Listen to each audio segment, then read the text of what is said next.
Ne gut guck, little lates make with the hustle, David.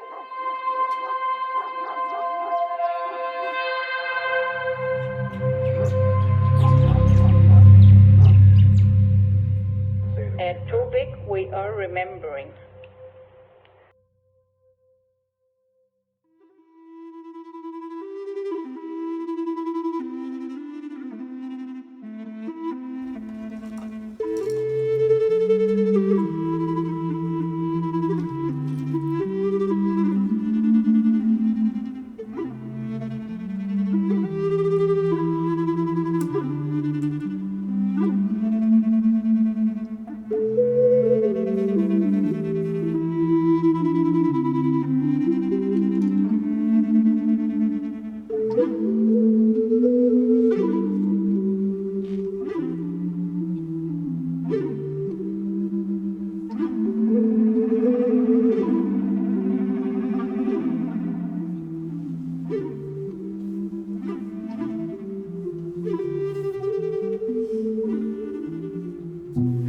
Quay nildaliwas heaven naga gigatu wazid, nilna jaya nagukuk.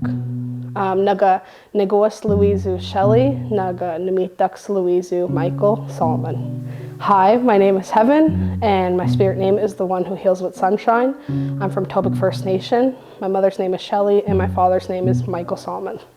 The work to revitalize the Willistic language, specifically, it's the work to encourage daily use and to make it more common, because as of right now, our language, we don't like to use the word dying, we use the term sleeping, so we have to reignite that flame to wake it back up.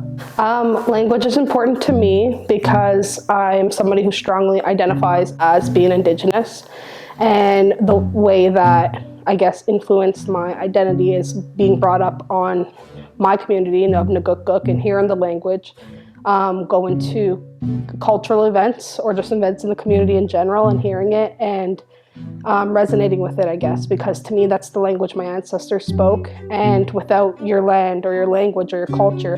But what separates somebody from an everyday average Joe to an Indigenous person? How can you make that separation or that conclusion? I would say it's somebody who either lives on community, who has that blood in them, who has that language and that background. Without that background, there's nothing that sets you apart from everybody else in terms of being Indigenous. I also think it's a connection to our ancestors. Like, we talk a lot about ceremony and things like that, and those are a way for us to connect to our ancestors, but I think a lot of people forget that language is ceremony, kind of. It's sacred and it's something that should be respected. And I think that for myself, like there's not a lot of people in my generation who speak it. So it's important for me to work towards language revitalization so that that language is carried on for multiple generations. I guess my first exposure to the language would have been kind of in the home a little bit. Like I have my grandmother on one side who's fluent, and my grandfather on the other side is fluent, but he had passed away when I was 7. So when I was like school age is when I started hearing it most often. The mix of the pride that I felt of being able to speak my language, the praise that I got from my grandmother, and the emotions that came with it, because it always was an emotional thing for me. I was always very, I guess, excited and enthusiastic about learning the language since I was little. All of that mixed with having a really, really good teacher, I think is what started my language journey. I had a teacher, Iris Nicholas, who was passionate about what she taught. I could remember like going to class, being in kindergarten, 5 years old, and she would bring drummers in, or she'd bring people in to teach us about smudging or traditional medicines, or she would do things like develop plays fully immersed in the language. And she would give students the opportunity to kind of be a leader in a sense, like within the roles in her plays or at different events that she hosts in the school. And I think she kind of recognized something within me, because I remember being one of those like leaders. I remember being in a play and being a ballerina fiddlehead talking about healthy eating. I remember being Baby Bear in Goldilocks and the Three Bears at the bingo hall. So it was those moments where I was able to feel all the emotion of being happy and very proud of my language, plus getting to kind of showcase that in my community to community members. And I think it was at a time where it was needed because the language wasn't really within the school systems yet. It wasn't as supported as it is now. So I think that's kind of helped influence my decisions as I got older to learn everything, to soak up all the knowledge I could, to take additional classes in high school. I took Ballistic Way Online and Mi'kmaq because I wanted to just soak up as much language as I could. And I knew like the Mi'kmaq were our brothers and sisters and they coincide with us in New Brunswick. So it's important to also recognize their language. And it just kind of continued from there. Like, I mean, all throughout my schooling, I had a language class. I was fortunate enough. And then when the language class wasn't available, I went out and found my own way to learn. And I went to school to be a teacher. And within that, I always framed it around wanting to teach the language. So it really just kind of has been a part of my everyday life. In middle school, I actually started my grade 6 year in Fredericton because my mom had went to university at the time down there. And I was only in Fredericton for, I think, up until December, and then the new year we came back to Perth Andover. But at the time, Perth Andover didn't have a language class. And so I went to Devon Middle School, which I got to, I think it was Miss Brooks was my teacher, and she was from St. Mary's. So I got to experience being taught the language just with a different system. So my whole life I've been exposed to the writing system that uses the schwa, or the habitual or upside down E.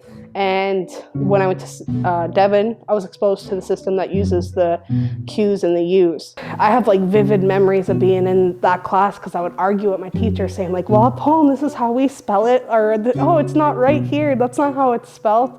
So even at like that age, I recognized the difference, but I was fortunate enough to kind of have language learning throughout my whole middle school experience because of my time at Devon. Because when I went to grade 7 at the middle school in Perth Andover is when they finally decided to offer the language as a course. And we had to we were able to have, one of my teachers was like Molly Brown, another one was like Tina Bear, and they were able to come in and teach us whatever they knew, little things. But they weren't fluent speakers at the time. They had access to fluent speakers though, so they knew a lot. I was fortunate enough to kind of, because of all that, have language throughout all of my middle school and high school, and yeah. So I can explain a little bit. I always get them mixed up. I know one's called I believe it's the Newell Hale system, and one's the Teeter system. But I always get them mixed up as to which has the Butchgully. I know that it has to do with just 2 different writing systems being developed. I mean, I work closely with a Blossom Les, or Imelda Purley, and she uses the system with the O's and the Q's and the U's. And she always advocates for that system because she believes that it's easier for English speakers to learn it. Like, so for us who are predominantly English speakers, it's easier for us to pick up on that writing system because we're used to the sounds that those letters already made. It's not like a new symbol that we have to learn and recognize that sound. But personally, I grew up with the other system with the schwa, and I think I resonate with that a little bit more just because of my background with it and my experiences with it. Like, it reminds me of my past teachers, and it's kind of like an homage to them to continue to use it. I kind of see the benefits of using both. In one writing system, you might find more of an accent. It might sound more authentic, whereas in the other writing system, like, it's easily accessible. You don't have to go and figure out how to type the symbol and things like that. But as far as I know, like, people are learning both ways. I mean, there's always going to be a battle between which writing system to use, which one's superior or whatever. I say we're traditionally taught by oral tradition, so you're taught by word of mouth, and as long as people are picking up on it and as long as, you know, they're learning it and taking some of that home with them and using it in their everyday life, to me it doesn't matter which writing system's used. But like I said, I can definitely hear the argument for both sides. I know at Mossel School when I was teaching there, they used the writing system with the upside down E, and the kids were able to identify with it because of the early years program they had there, and the teacher who taught used a lot of language.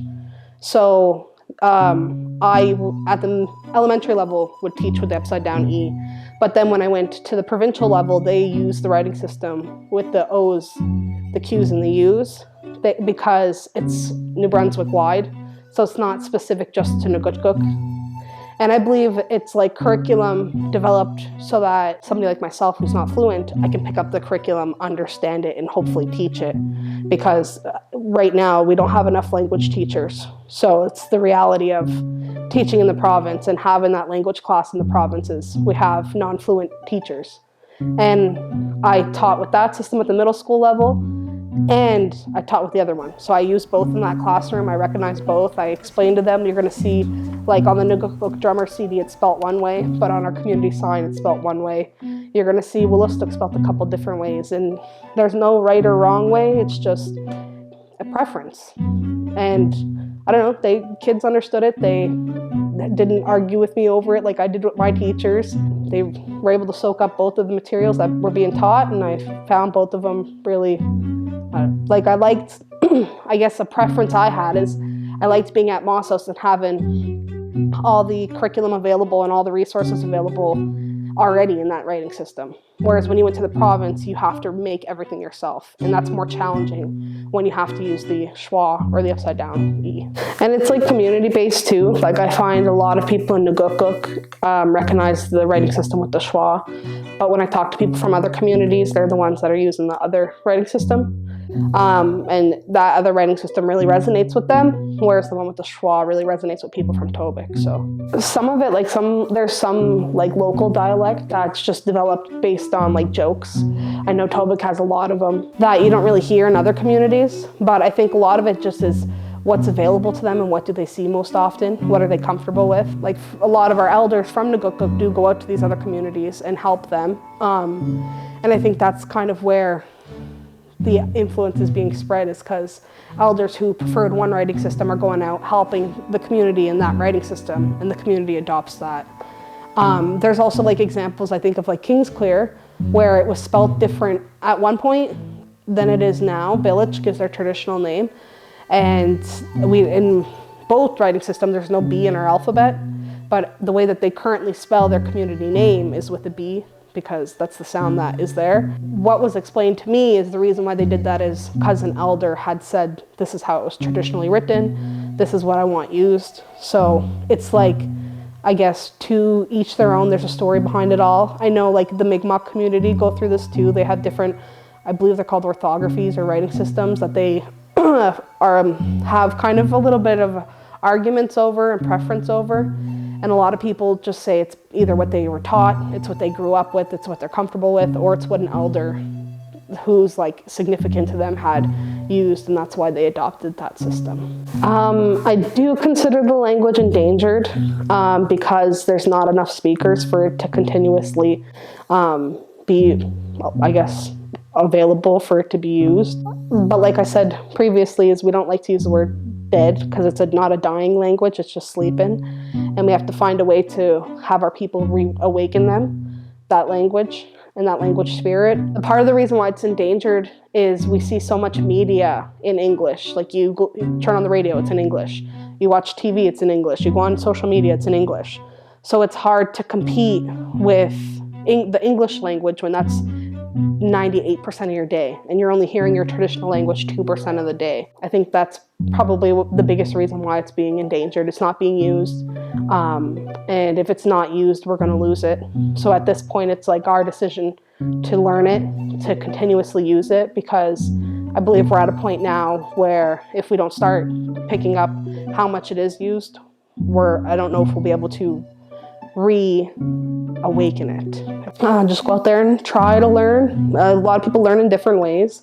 Maybe you learn best through song and hearing it that way and understanding the meaning. Maybe you learn best through storytelling or just hearing it spoken directly. I know for myself, I always learn best by reading and seeing the word, because I find I'm better with the literacy aspect of learning the language rather than hearing conversation and understanding it that way. It's overwhelming. I know from personal experiences and the experiences of my peers, there's a lot of burden on the youth's shoulders to kind of learn the language, but it's not just on the youth. It's not on school-age kids to go to school for 30 minutes a day, every day of the week, and learn your language and take it home and go teach everybody. That's just unrealistic, and it kind of puts expectations on our youth that are not meetable. I think it's up to everybody Doesn't matter your age, doesn't matter how shy you are, if you don't like public speaking, as long as you're going out there and trying to understand it, trying to incorporate it in your everyday life. I mean, I love going to like hearing the middle school students now and they're like, oh, it up jidge, like it pieced out, it's gone. So it's cool to hear them use that. I know they use quay a lot, and it's just kind of cool to see that they've replaced those English words completely. And I hope that more of our people will do that and start slowly replacing those English words in their little dictionaries, I guess. I know there's a lot like available online, not a lot, but there's some available online. I know YouTube does have some videos. If you look up just even Maliseet or realistic way on just simple Google search, you'll find things. For me, the best way to learn is always talking to your elders. It's intimidating, but it's needed. They like the company, you get something out of it, you get to learn your language. A lot of the times you get a funny story or two or three. And I don't know, you get that connection with them. That multi-generation connection is important too. Going out to community events, I know Nagukuk hosts a lot of things. Our youth center is really good at it. Child and Family hosts a lot of things. The education building now is hosting some events, and a lot of the time language is incorporated. Just kind of, I guess, doesn't matter the way you do it, just go out there and take that first step. And then people will be offering you different events or different resources as you take that journey. Because I know for myself, at first it was only through school I was exposed to it. Then I started, getting more involved and asking more questions. And they're like, oh, well, come to this event. Or come over here and hear what we have to say over here. I know they have that camp in the Bison in near Old Town, Maine. And they do a lot of language events in Passamaquoddy, and they also honor Indigenous and I believe Mi'kmaq languages as well. So there's a lot going on. Just kind of reach out and find those first couple steps to your journey, and the rest will follow. I know there's some things being done to protect Indigenous languages. On the national level, I believe the United Nations has declared that this decade is the decade of revitalizing Indigenous languages. So that's something very big that's being done. I know with the TRC, they do a lot of things to honor Indigenous languages in every area. I know locally, like I said, there's a lot going on, but it would be nice to see the support of our province as well, especially in terms of giving up our traditional names back to us. Big ordeal when it came to giving the traditional name of the St. John River back, then using the name Wolastoq. And I think that's kind of an ongoing battle, and it would be nice to see the support from our provincial government when it comes to revitalizing the traditional languages, because it's not just the languages of our people, it's the languages of the land. Like, that's the first language the land heard. It's what it's used to. So let's honor that and kind of, I don't know, at least give it some respect enough to be like, okay, you're not wrong. That is the traditional language of this river, and let's call it what it is. Her name's Wolastoq. There's been some being done, but I guess there's always more that could be done to help protect our language. When people say it was never written, that doesn't mean that it ever has to be written. I don't even know if people are aware of that argument when we come to talking about writing systems. There's people who believe that it shouldn't be documented at all. And from what I've witnessed, because I have worked alongside the STU language immersion class here in Nagukuk, and I got to see how easily it is for adult learners to go and take what they know with the English language and apply it to learning the Wolastoq language. They do have challenges, but like the way that the language is built, you can break it down similar to English. And it's nice to know that there kind of is a rhyme with the reason. It's not just, oh, it is what it is, like that's why it's that way. There is legitimate like reasoning behind why this is called that. For myself, something that I thought was really cool is when you say gamachin, you're talking about having like your thumb on the other hand because you get to 6. And like I grew up teaching my students that, and so I never knew the literal meaning of it. And there's literal meanings to everything. I think it'd be nice to kind of also learn that. Our language, every word is like a story or a song. Like if you're talking about the color brown, it's not brown, it's the color of the earth. You're talking about things like that. Like even I know for the color red, I don't know if it's Pukwayu or Makwayu, but one of them it talks about like the blushing of your cheeks. So it's cool to hear that there's like an actual translation behind it. There's thought to every single word that's being developed. It's not just, okay, it is what it is, that's what the word is, that we developed it, that's what it's called. Like, listening to Imelda talk about creating these new words too is really interesting, because she talks about the challenge of it, like what's the use of the word, how's it going to be used. She told a story of making a keyboard in the language and using the space bar. They tried to use the word for outer space, and so she had to talk about, okay, well, it's not outer space, it's like a space that's being left there, but it's not nothing, there's something there. So she kind of really gets into the meaning, the literal meaning behind these words. And I think it's nice to know that our ancestors kind of were that smart, that they were able to piece together all these little sounds and come up with the whole sentence. Or even the opposite for the word rice. Have you ever seen that written? It's one of the longest words in our language. So to hear that literal translation would be cool to kind of, I could imagine it, but to hear how our language is broken down before it was developed into the writing system it was today, I guess, is kind of what I wish more people knew about. I have a lot of support from my elders, my teachers, my past ones, and my current ones. So Iris has always been one of my biggest supporters. I remember, because she had passed since, but I remember one of my last times visiting her, I was able to bring her my teaching card from Mossos. And she kind of snatched it from me and took it and was so proud looking at it. So like that's always somebody who I knew supported me endlessly, and it was nice to always be able to catch up with her time to time. Imelda Purley and David Purley have supported me forever since I was a kid. I remember like going to their house because it's my uncle Dave, and they've always been involved in language and telling stories.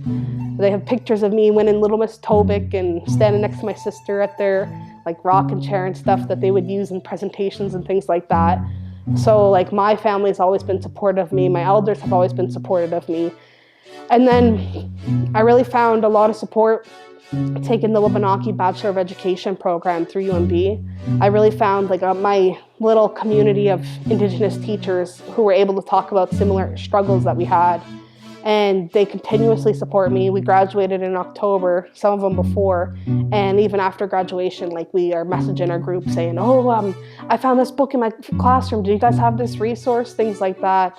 Or even asking things like, I'm teaching this in Mi'kmaq, what's this in linguistic way so I can tell my students? So I found like my whole, like one of my biggest supporters, I guess, is my Wabanaki Bachelor of Education family and the professors there. Like, they continuously support me after graduation. They encourage us to continue to go on to our Cert 5 education, master's programs, I think are in the work. So it's just been like constant support from, I think, everyone who I've met along my path, like who's been involved in my journey. They've kind of kept with me along the way. A word that I learned, I don't know if it's my favorite word right now. Normally I like to go with like real long, silly, crazy, hard to say words, because I feel like a lot of pride when I'm able to finally pronounce it. But within this past year is Ginsuzuk, and I always wondered like it means ancestors. And I never really understood when I would hear it in songs what that word was. So it's been fun for me now to know the word, to use the word, and to be able to understand it and go back and hear our traditional songs and be like, okay, I know we're talking about our ancestors here. Oh, I know that word. So I'm having fun with that right now.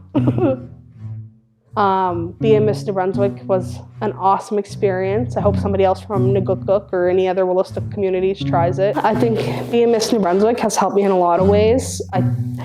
Not only in terms of language revitalization, but in terms of just like seeing what New Brunswick is, like kind of, I guess, like seeing what they think about Indigenous people as well, and kind of being exposed to that, because I know that it was a really important and impactful year for me. I was able to go and speak in these small towns. Every time I went to these little community, like these little small towns, I spoke our language, and I highlighted the fact that when I was on my own territory, this is the traditional language of this land. I believe it was New Brunswick Day where we had started the Miss New Brunswick pageant process, and there was no, like, when I was crowned, there was no land acknowledgement in the works or in the agenda. And so as a part of my talent, I started out with a land acknowledgement on New Brunswick Day in the oldest town of New Brunswick in front of a bunch of people who probably didn't hear land acknowledgement before. So it was cool to be able to have those opportunities. I think that it's also given me a lot of connections. Like I've met a lot of people who are like, oh, my little girl, like she hasn't grown up in community, but we met you here in like the town of Woodstock or in Fredericton, and she's actually Mousy too, like her dad is. So it's cool for her to see somebody who speaks the language of her culture. And so like those moments were really cool and impactful for me. A lot of times I was able to even connect with kids from my own community. Like I'm a teacher, so of course I went to my classroom and showed it off. But it was kind of cool to see that like spark of inspiration that kids get from seeing somebody like that and saying like, oh, they're from my community. Like that could be me. I could do that too. I think I was able to highlight our language. I was able to use our language and talk a lot about our language and kind of teach.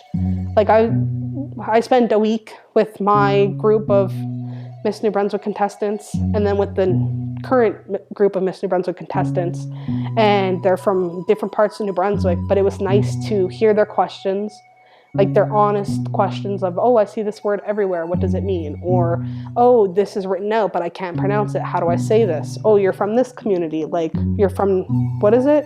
And then I'm able to explain Naguk, it's Tobic, it's up near Perth Andover. And so to be able to teach people has also been an awesome part of being a former Miss New Brunswick. As a kid, I had a lot of language anxiety because I was kind of one of the youngest people in these circles of, like a lot of times it was like events and I was the youngest one there sitting with the adults, listening to them talk about language and things like that. So I can kind of still remember being nervous to even say Quay or to say my name is in the language. And it just kind of was like I didn't want to be made fun of, I didn't want to be laughed at, I didn't want to say it wrong. But then I also get to witness like my mom's journey. My mom's Indian day school survivor. She's somebody who like her mom was fluent, but she's not fluent herself.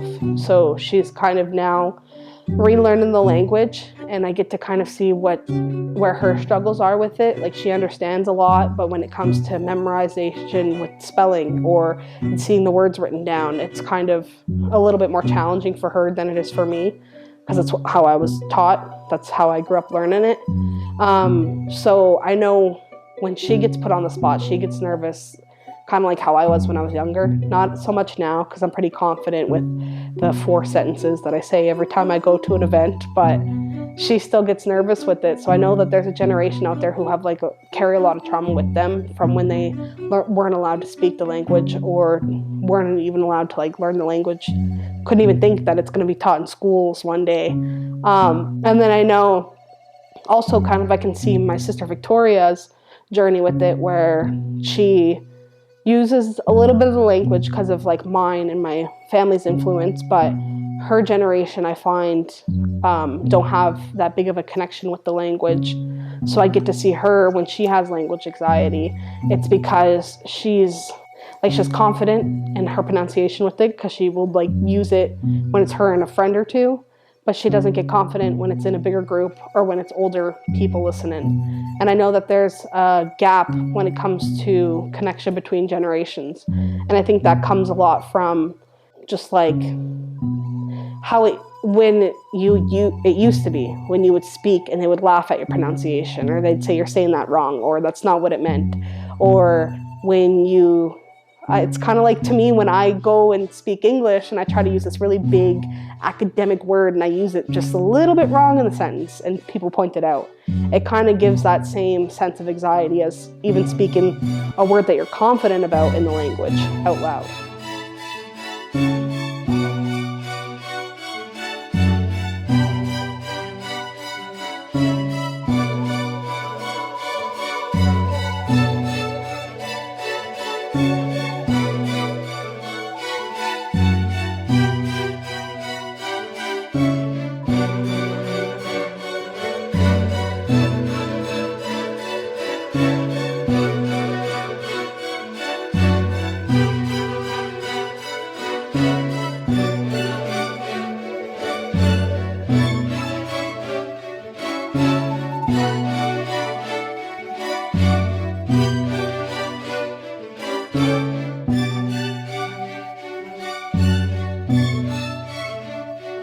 Bye.